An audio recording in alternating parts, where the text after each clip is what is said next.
The day she laughed at my rusty decade-old pickup truck was the day her world began to crumble.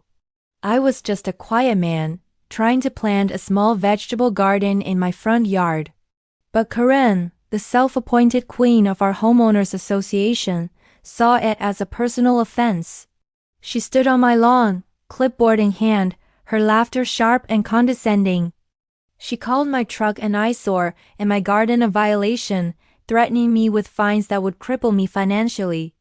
I remember the exact words she used, "People like you don't belong here." That night I didn't sleep. I just sat in my old truck, staring at the perfectly manicured lawns of the neighborhood, feeling like an intruder in my own home. But her laughter had ignited something inside me, a dormant fire I thought had long since died out.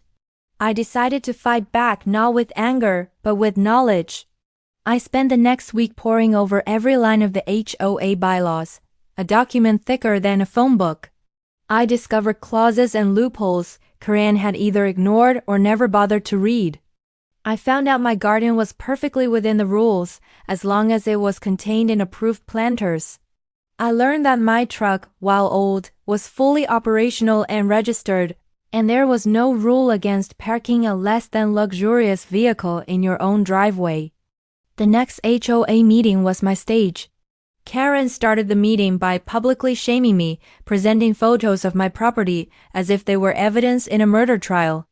When she finished, a smug smile on her face, I stood up. Calmly, I presented my findings. I quoted the bylaws verbatim, chapter and verse. I showed them the regulations on aesthetic standards and how they were vaguely written and selectively enforced. One pointed out 3 other houses with unapproved modifications that had been completely overlooked, one of which belonged to Karen's best friend.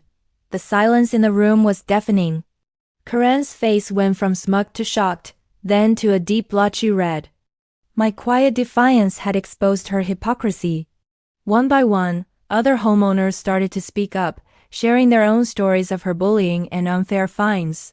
The fortress she had built around herself crumbled in less than an hour. She was voted out as president that very night. Sometimes, the quietest voices carry the loudest truths. That day taught me that dignity isn't something that can be taken from you by ridicule.